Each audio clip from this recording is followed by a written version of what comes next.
Good morning, Kara. How are you?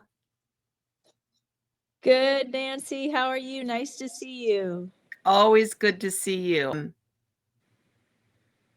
So the premise really, the divine is always with us, always present, always in us, always around us. So why is it that we have such challenges kind of connecting to it? Yeah, If it's omnipresent, right? Why do right. we have such a challenge? I think it goes back to what we just said, that your task is tangible and visual right now in the cabin. And I think we're such visual, tangible creatures that we want to know what we're looking at. And this problem goes way back to the beginning because I look at Exodus and God says, "Thou shalt not make any graven images." And so, of me, don't make an image of me and worship it because I am unseeable, I am unknowable, I do not have form or flesh. I'm not a person. And yet, we have throughout the history of time made images of God in different ways. Mostly Jesus, but there are depictions of God and the Holy Spirit.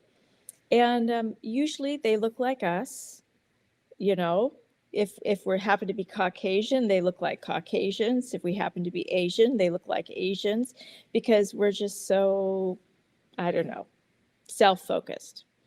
But so I think that is a hang up for us because we want to see what God looks like.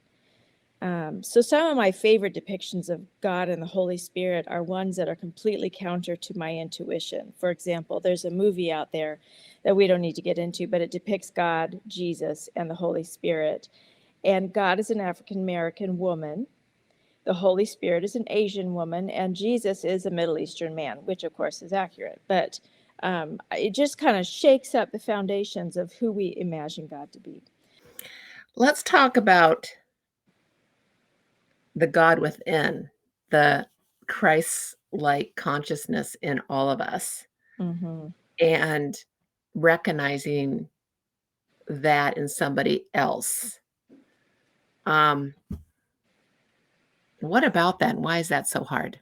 Because we judge ourselves and others pretty harshly. Mm-hmm. Mm-hmm.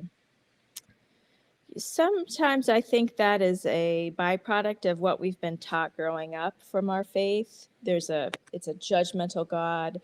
If you are a sinner, you're not going to be saved.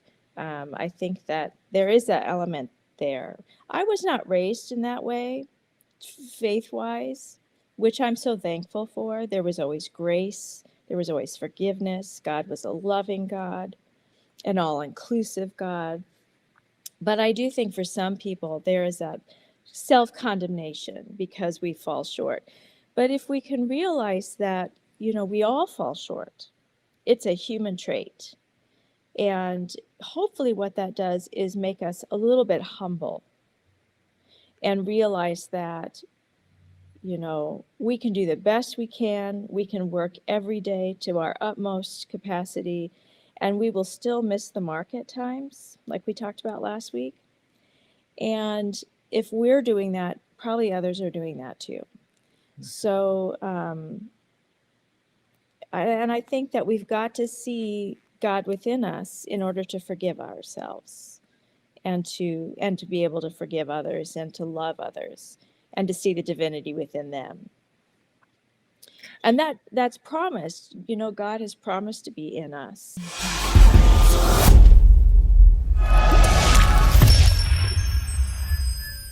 Thanks for joining us at First Presbyterian Church, where faith is nurtured, curiosity encouraged, diversity welcomed, and all are loved. Find out more about us at fpclincoln.org.